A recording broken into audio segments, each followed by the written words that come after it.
Hey guys, welcome back, and we are in the day 5. Here we do have IDOR Santa's Little IDOR.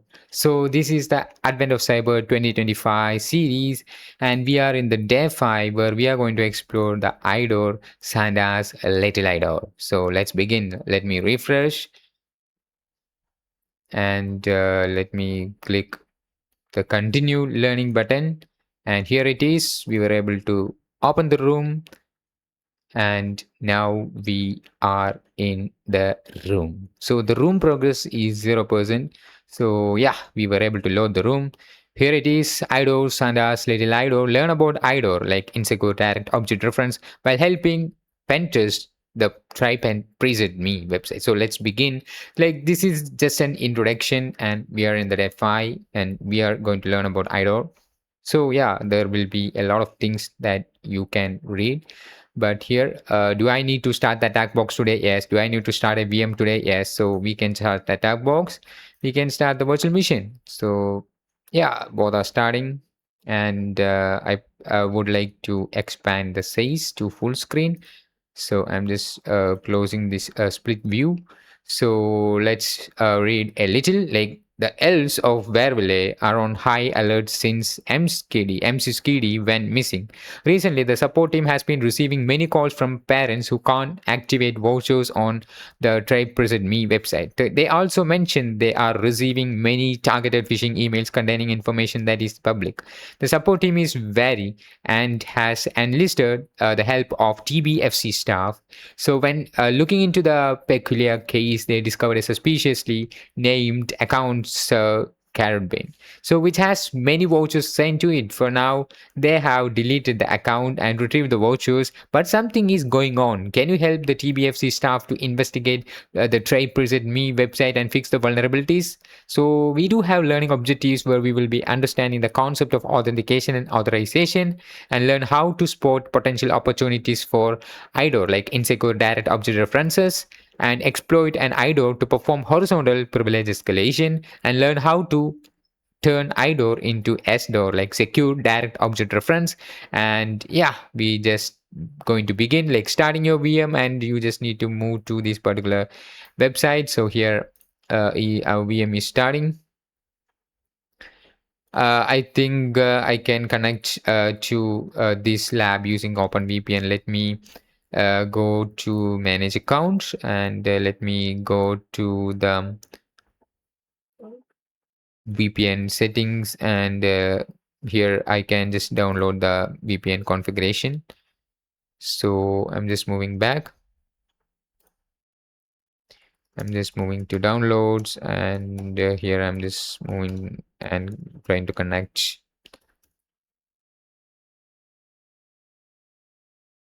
my VPN. So yeah, I just connected. I think I just don't want to use the attack box because I connected to VPN. So let me move to this particular URL. Yeah, it is working. So you probably don't need an attack box if you are connected to VPN. So here we can see this is basically a login page. You can just register, and there will be a username and password available. So we are my target mission and attack box have started, and I'm ready to learn about IDOR. So yeah, I'm just clicking continue IDOR on the shelf. So have you ever seen a link that looks like this? So I doesn't see something like this. So I think I just need to create an account and do something like that. So you can also read about these, like the important one here is authentication. This is basically the process by which you verify who you are, like supplying your username and password to log into an account.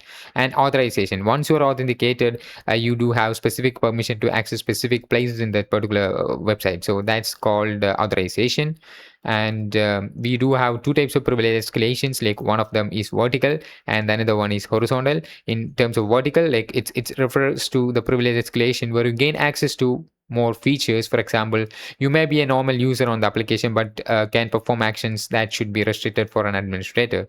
So, an horizontal privilege escalation is what we are going to perform in this video. So, this refers to privilege escalation where you use features you are authorized to use, but gain access to data that you are not allowed to access. For example, you should only be able to see your accounts, not someone else's account. So, yeah, let's do this. So, here we can see we have the credentials, username and password is available here.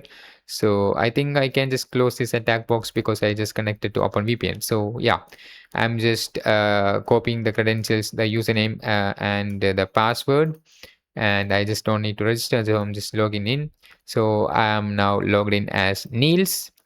Once authenticated, you should see a dashboard like this. Yes, where we were able to see a lot of vouchers, right? We do have a lot of vouchers like 1, 2, 3, 4, 5, 6 vouchers, and rest of them are used. Some of them are used, right? So six of them are there. So let's start by using the developer tools of a browser to better understand what is happening in the background.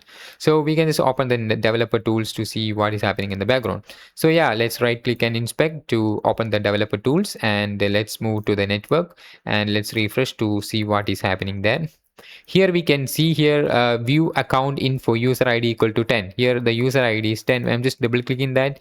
You can see it's not authenticated. So user ID, we were able to get something like this, user ID equal to 10 and not authenticated. I'm just entering level. It's still not authenticated. So I'm just moving to 9. Still not authenticated. I'm just moving to 0. Yeah, this is basically it. So yeah, let's move on. Let's take a closer look at the view account info request. Click on it and you will see the following. So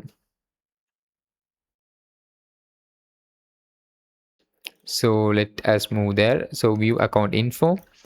So request, click on it and you will see the following. Yeah, we were able to see that here. So now what we can do is in the above image, we can see that the user ID with the value 10 was used for the request. If you click and expand the response tab, we can see the user ID corresponds to this user. So if we move to the response tab, so that means we can see the response tab from here. Let me try to expand that.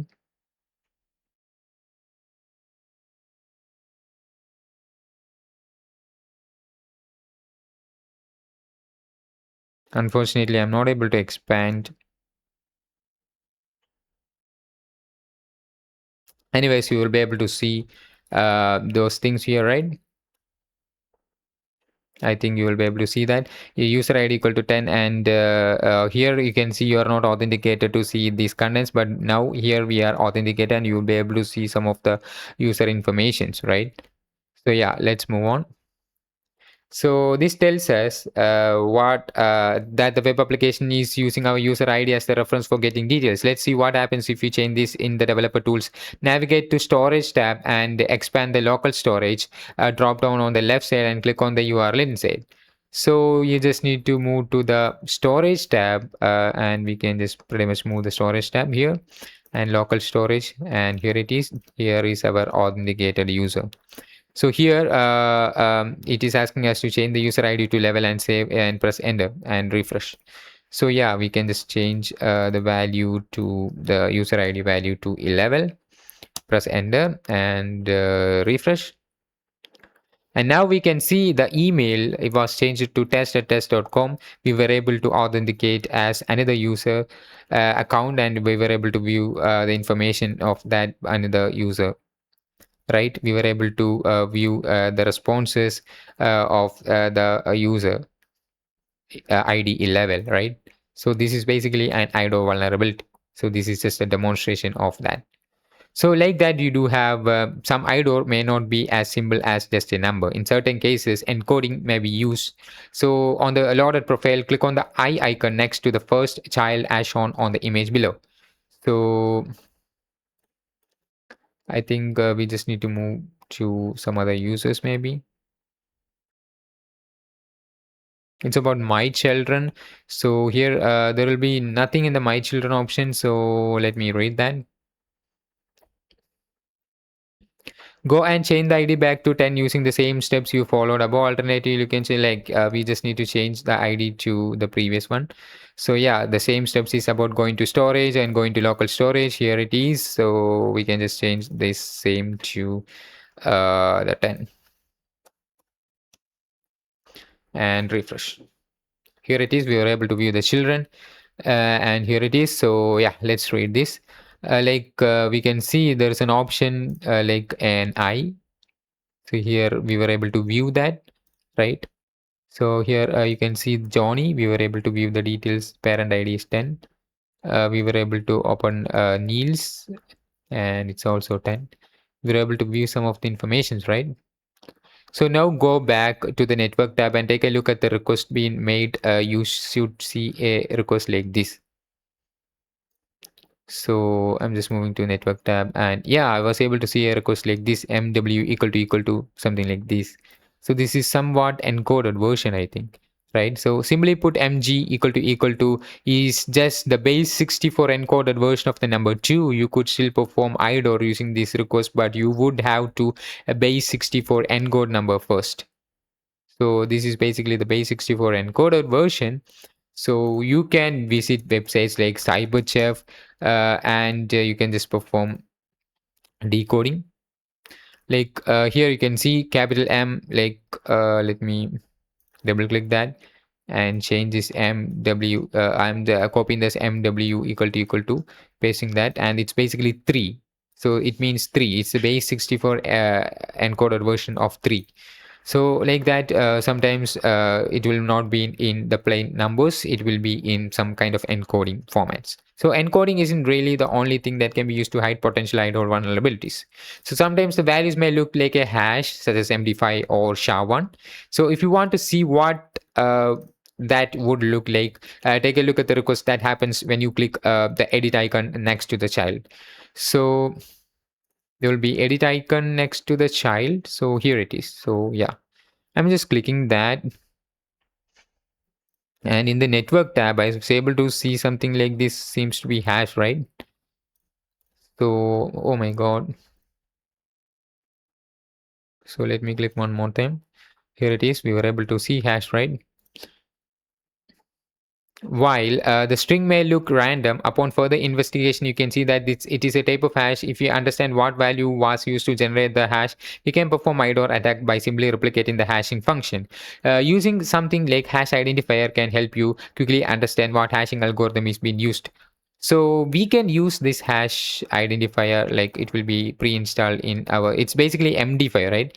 So hash identifier will be available in our Kali Linux. So let me show you that also. Hash hyphen identifier, and pasting the hash, it will tell me that what kind of hash it is. It's basically an MD5 hash. You can just, I think you can just crack that using websites like hashes.com or CrackStation, like 8DZNK2. Yeah, I was able to crack that, and the value here is 10. So like that, you can just perform IDO vulnerabilities, like identify IDO vulnerabilities like this. So yeah, it's deterministics, obvious, reproducible. Actually, the basic IDO vulnerabilities are simple in most of the rooms, but this room will teaching is basically teaching you more than what you are getting from normal IDO vulnerabilities outside. So I like this room. So this seems to be teaching you more, and I would happy to teach you furthermore. Okay, so yeah, let's read this. Like we have UUID decoder. I'm just using this in the first time. So like sometimes you have to dig quite deep for IDOR. Sometimes IDOR is not as clear. Sometimes IDOR stem from the actual algorithm being used. In this last case, let's take a look at the vouchers. While the values may look random, we need to investigate what algorithm was used to generate them. Their format look like a UUID. So let's use a website like UUID decoder to try to understand what UUID format was used. Copy one of the voucher to the website for decoding, and you should see something like this. So yeah, let's copy one of the voucher and paste it to the UUID decoder, decode it. Here it is. I was able to see something like this. While this looks completely random, we can see that the UUID version is 1. Yes. The issue with the UUID 1 is that if we know that the exact date and date when the code was generated, we can recover the UUID. So, for example, suppose we knew that the ILS always generated voucher between 20 to 21. In that case, we can create UUID for that entire time period, 3600 UUID, since we have 60 minutes and 60 seconds in a minute. So, which we could see in a brute force attack to aim to recover a valid voucher and get more gift. So now that we have seen the various IDO that can be found, let's discuss how to fix them and avoid them. Like improved as in obliterate a risk. Now that we have learned about IDOR, let's discuss how to fix it. Like the best way to stop IDOR is to make sure that the server checks who is asking for the data every time. It's not enough to hide or change the ID number. The system must confirm that the logged in user is authorized to see or change that information. Don't rely on tricks like base64 hashing IDs. Those can still be guessed or decoded. Instead, keeping all the real permissions checks on the server who whenever a request comes in. Check, does this user own or have permission to view the item? Use random or hard to guess IDs for public links, but remember that random ID alone don't make your app safe. So always test your app by trying to open another user data and making sure it's blocked. Finally, record and monitor file access attempts. They can early signs of someone trying to exploit an IDOR. Yeah, we learned a lot about IDOR. This is a crazy room. So what does IDOR stands for? As I mentioned in the beginning, it's basically insecure direct object reference. I think I was able to copy that from here.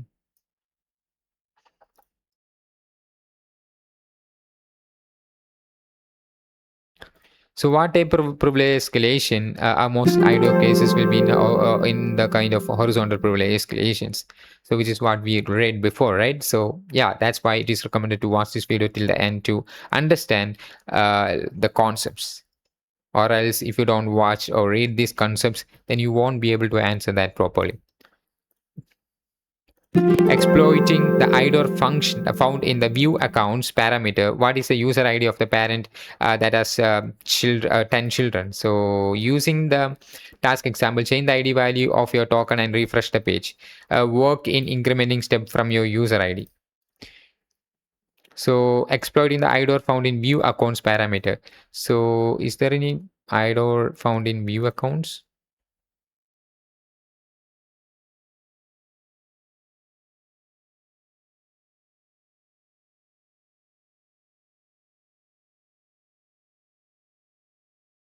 I think it may be this. Here it is, view account. Exploiting the ID found in view account parameter. What is the user ID of the parent that has 10 children? So here we can see there will be 1, 2, 3, 4, 5 childrens. So we just need to exploit this by going to storage. I think in the storage we can go to local storage. Here it is. We can just change the value to somewhere as level 12, something like that. We just previously changed this level. Now we can just change it to 12 and refresh. There will be no children here. Let's try to change the value to 13. No children's. We just need to increment, right? 14. Here we can see 2 children's are there. So let's change into 15. Oh my god, I accidentally clicked that. Here it is. So I think it's 15. So let me try to confirm that.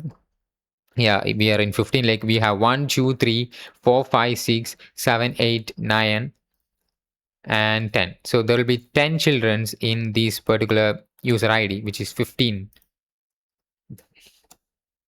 Sorry, I accidentally put 16 there. It's 15.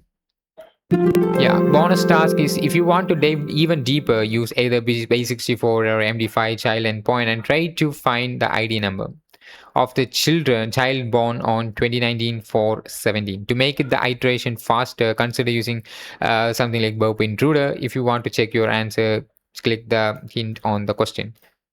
So answer is 19. So basically, we do have some of the bonus tasks available here. Like we can just perform one, right?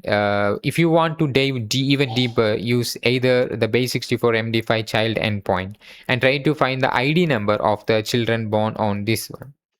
So basically, we can go and click here for base64.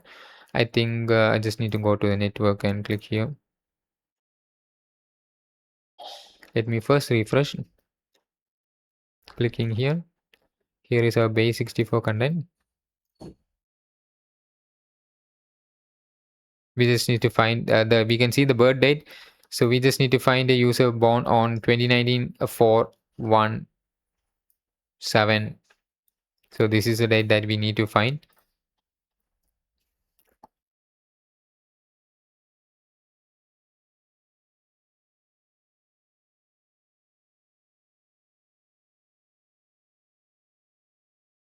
We can use burp intruder to brute force. Like we can start the burp suite and we can just enable the Foxy proxy.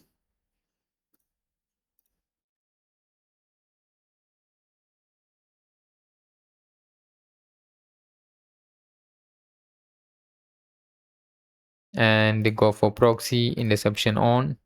Now I think here it is. Here is our encoded content B64. First, let me move this to the burp decoder. Here it is. So I'm just decoding this as base 64. It's basically 11.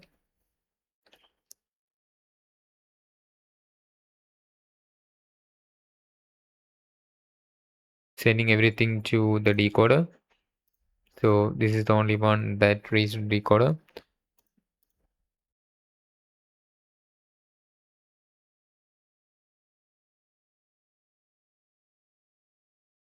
You can just send this to intruder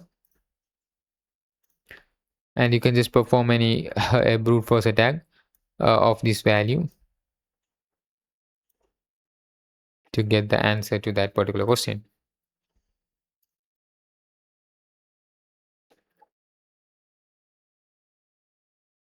Like we need to find 2019 0417, right? So in simple way, what we can do instead of using burp, you can just use this to create base 64 contents.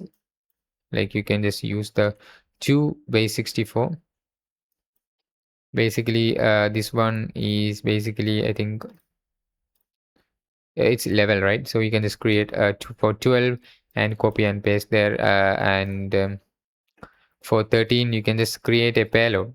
So here in the intruder I'm just selecting this and adding this, and I'm just adding some of the items like this 12, and we can add 13, copy and paste.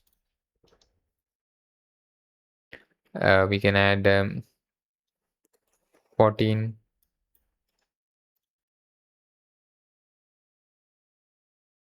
15,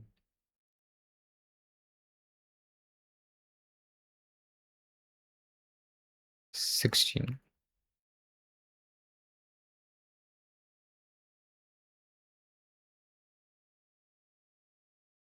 Okay, now what we can do is just click the start attack option. Here it is. So it is going to perform those attacks. So you can just pretty much view the responses directly from here. You can see the date like 2019 for 17 is what we want. So there is nothing 2019 for 17 was available. You can also include 19, which seems to be the answer, right? I'm just entering 19 to this list and starting the attack. Now that we were able to find the answer, right? The birth date, right? 17 for 2019. This is what we actually need to find, right? So this is how you basically perform these attacks, and you'll be able to definitely solve these kinds of attacks. So yeah, I just demonstrated that. If you're too beginner, then this video might be helpful for you to understand the concepts. Okay. You need some basic requirements to get it know about burp and burp intruder. All the videos of how you can get started in ethical hacking will be available in my channel. You can just check my channel for more about that, and never worry about it. Okay, so you can just watch my playlist, which will be available by typing my channel name Cyberark, and you'll be able to open my channel from the first search query, and from there you can move to the playlist. In the playlist, you can just move to the learn ethical hacking from zero to hero to learn more about it. You can also advance your learning using there. So I'm just moving back, and we are just submitting. We were able to find the bonus, right? I'm just checking that.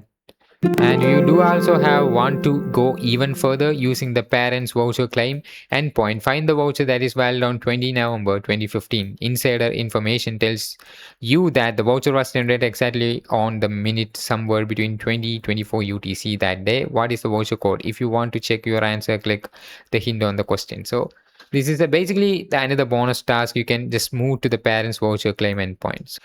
Try to perform this by yourself, and yeah, we were able to enjoy the room, and this room was so great. And guys, thank you for watching, and I will see you in the next one.